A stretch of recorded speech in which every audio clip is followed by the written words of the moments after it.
Hi friends, welcome back. तो friends, अभी का वीडियो है, हम अपनी सारी जायदाद बेच देंगे और फ्रांस का 18 अरब का लोन वापस कर देंगे। अच्छा, चलो देखते हैं भैया वीडियो।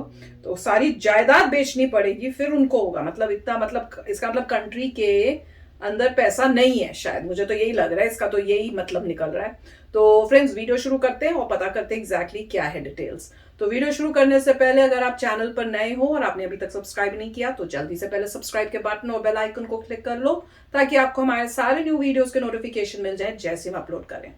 अगर आपको वीडियो पसंद आता है please like and share. And हमारा दूसरा चैनल, ट्विटर, इंस्टाग्राम अकाउंट, सबके डिटेल्स है डिस्क्रिप्शन बॉक्स में, तुमको भी सब्सक्राइब और फॉलो कर लेना। चलिए शुरू करते हैं। मेरी आपसे ये गुजारिश है, मैं हल की तरफ आता हूं। मेरी आपसे ये गुजारिश है, फ्रांस से सफारती ताल्लुकात खत्म किए जाएं। अच्छा, सफीर को मुल्क बदर किया जाए। इस पे बहुत सारी बातें हैं कि हम नहीं कर सकते। फ्रांस को अगर निकाला, जर्मनी साथ जाएगा, यूरोपियन यूनियन हो जाएगी, एनजीओ आ जाएंगी, इंसानी हकूक के चैंपियंस आ जाएंगे। लेकिन मैं सैयद इमरान अहमद शाह, वल्द सैयद अली अहमद शाह, इस आयात रब्बानी में मैं ये आपसे वादा करता हूं कि फ्रांस का 17-18 अरब कर्जा होगा, वो आप और हम पाकिस्तानी गुलामान मुस्तफा और पाकिस्तान से जो बाहर रहते हैं गुलामान मुस्तफा, वो इंशाल्लाह अपनी जायदादें बेच के वो इसका कर्जा उतारेंगे। मुझे इसके बाद पूरे टेन्योर पे टाइम ना दीजिएगा, पूरे टेन्योर में मुझे टाइम ना दीजिएगा। आज मैं ईमान से मैंने आपसे अर्ज की कि एक गुलाम आका जी, जिस गुलामी में मुझे नाज है, एक गुलाम आका जी के गुलामों से मुखातिब है। मैं आपसे ये अर्ज करना चाह रहा हूं, उन्होंने उसको आला तरीन सिविल अवार्ड दिया। आप उस चेचन मुसलमान को, अब्दुल्ला को, पाकिस्तान का आला तरीन सिविल अवार्ड दें।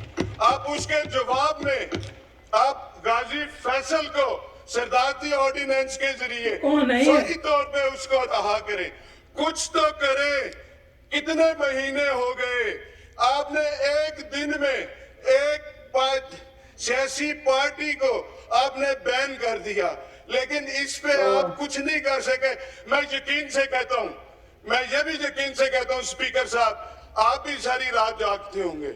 अली मोहम्मद भी नहीं सो सकता होगा कह दी कि वो गुस्ताखी करने वाले रहमतुल्लिल आलमीन खातिमुन नबीयीन, पूरी जहानों के लिए जिन्हें रहमत बना के भेजा गया, उस पे गुस्ताखी करने वाले, सरकारी तौर पे, हुकूमती तौर पे गुस्ताखी करने वाले, उनका सफीर इस पार्लियामेंट से, इस पार्लियामेंट लॉजी से, एनक्लेव से चंद सौ गज फासले पे सफीर आराम की नींद सोता है। तो जनाब स्पीकर, आप भी आराम की नींद नहीं सोते होंगे। आप भी सारी रात, अली मोहम्मद भी सोचता होगा कि इसका कुछ ना कुछ तो हल करे, कुछ ना कुछ तो हल करे इसका। लेकिन अगर मैं कहता हूं, मैं उन तमाम लोगों से कहता हूं, टॉप से टॉप तक, जो तहफ़्फ़ुज़ नमूस रिसालत के लिए कुछ कर सकते हैं और कर नहीं रहे, उनके लिए एक मैं शेर पढ़ूंगा, और वो आपके लिए नहीं है, आप आज के रसूल हैं, बाकी हम सबके लिए है कि कुर्सी है तुम्हारा, ये जनाजा तो नहीं है। कुर्सी है तुम्हारा, ये जनाजा तो नहीं है। कुछ कर नहीं सकते तो उतर क्यों नहीं जाते।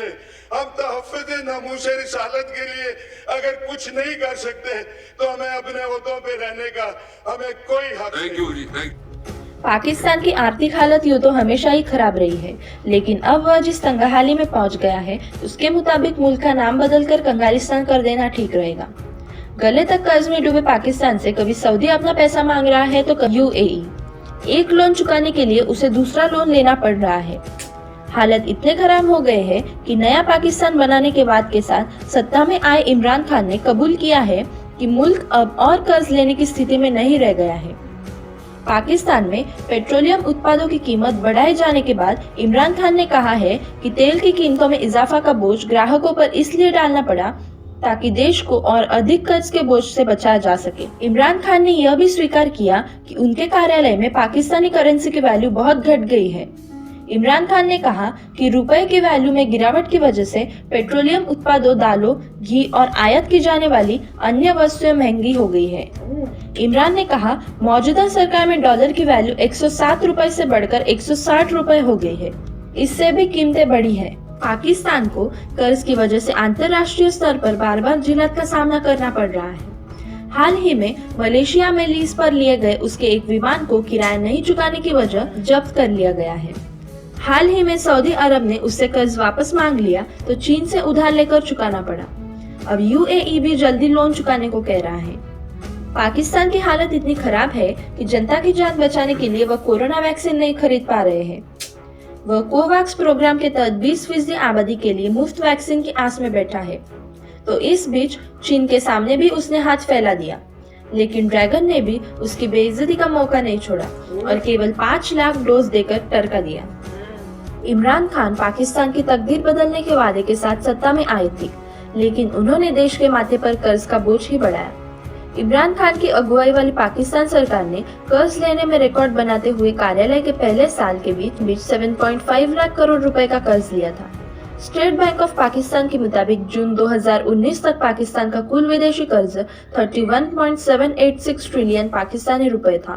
तो काफ़ी अच्छा वीडियो था और इसमें पॉइंट ये आ रहा है कि देखिए, अगर आपकी कंट्री डेट में है, आपने उधार लिया हुआ है, तो आप किसको माल बेचेंगे? आप ऐसा तो कर नहीं सकते कि भाई मैं माल अपनी जायदाद बेचता हूँ अपने पड़ोसी को, फिर पड़ोसी अपनी जायदाद बेचेगा साथ वाले पड़ोसी को। इन दी एंड द पॉइंट इज़ कि आप रन आउट ऑफ हो जाएंगे उसे बेचने के लिए, क्योंकि पॉइंट ये है कि उसे निकालने के लिए आपको किसी फॉरेन पावर को सामान बेचना पड़ेगा। नहीं, मुझे तो ये लगा वो कह रहे हैं कि हम जायदाद बेचेंगे फॉरेन लोगों को। हाँ, फॉरेन लोगों को, वही मैं कह रहा हूँ, क्योंकि आप जायदाद बेच दोगे आपस में अगर जायदाद बेचते हैं तो कुछ नहीं होगा, तो आपको फॉरेन मतलब आपको तो फिर बायर से कंट्री बेच दी। नहीं मतलब जायदाद तो मतलब जमीन ना, इसीलिए तो बोल रहा हूँ जायदाद बेचोगे कैसे? क्या आप लोगों को बोलोगे किसी फॉरेनर को कि भाई तू मेरा घर खरीद ले, तू मेरी लैंड खरीद ले, और वो वहां पे आके सारे फॉरेनर्स आके तुम्हारी लैंड खरीदते चले जाएं? तो मतलब वो पॉसिबल नहीं है। तो वो जज्बाती हो रहे थे, वो अच्छी बात है, नहीं, पर कंट्री कैसे? मगर कंट्री भी तुम्हारी खत्म होगी, कोई और ले गया तुम्हारी, मगर पॉसिबल नहीं है कि बेच के बचे। इसके एक ही तरीका होता है कि कंट्री को प्रोग्रेस करनी है, और जैसे कंट्री पैसा बनाती है उसे वेस्ट नहीं करना, और गलत एरियाज में इन्वेस्ट नहीं करना। जैसे कहा जाता है कि ज़बरदस्त पैसा जाता है डिफेंस पे, जबकि इकोनॉमी अच्छी नहीं है। तो मतलब वो तो किसी में टॉप बंदे को ये देखना पड़ेगा कि जो पैसा अर्न हो रहा है वो कहाँ कहाँ जा रहा है ठीक तरीके से। अगर ये और लेते जाएंगे कर्ज, तो और मेरे ख्याल से और प्रॉब्लम आती जाएगी। इवेंचुअली जो है कंट्री का भी कोलैप्स हो सकता है, अगर ये ट्रू है। क्योंकि हम लोग बाहर बैठे हैं, हमें पता नहीं एग्जैक्टली क्या हो रहा है, मगर पॉइंट यही है कि अगर आपने एनफ ले लिया है कर्जा और उससे ज़्यादा आपकी इकॉनमी पॉसिबल नहीं, आपके पास कोई बचा ही नहीं है कर्जे पे रखने के लिए, कोलैटरल नहीं बचा है, तो आप और कर्जा नहीं ले सकते। आपका कोलैटरल सब खत्म हो गया, मतलब आपकी जितनी भी कीमत थी आपने उससे उतना इक्वल का लोन ले लिया है, उससे ज़्यादा आपके पास है ही नहीं कोलैटरल। तो कोलैटरल का मतलब ये होता है कि आप क्या गिरवी चीज़ रख रहे हैं, तो आपके पास कुछ है ही नहीं बचा गिरवी रखने के लिए, तो आप और लोन नहीं ले सकते। अब ऐसे सिचुएशन में आपको खुद ही प्रोग्रेस करनी पड़ेगी और धीरे धीरे ऊपर उठना पड़ेगा, और कोई रास्ता नहीं है।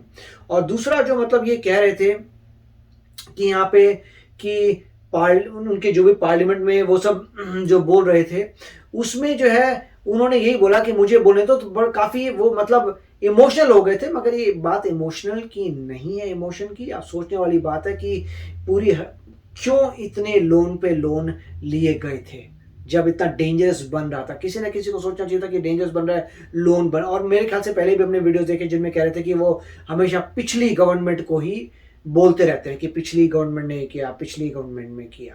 तो मेरा तो यही सोचना है। तो देख के काफी हैरानी हुई, और जिस तरह से कह रहे थे जायदाद बेच देंगे, मैं तो समझ ही नहीं आई जायदाद कैसे बेच देंगे, किसको बेचेंगे? एक दूसरे का लेगा अगर विदन नहीं तो कुछ फर्क पड़ेगा नहीं।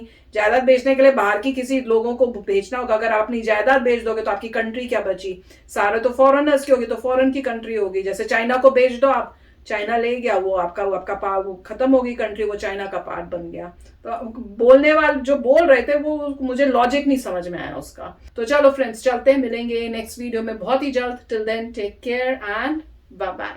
तो अगर आप मेरे इस चैनल पे नए हो तो जल्दी से सब्सक्राइब के बटन को हिट करो और बेल आइकन को क्लिक करो, ताकि आपको मेरा जब नया वीडियो मैं लगाऊं आपको उसके बारे में जल्दी से पता चल जाए।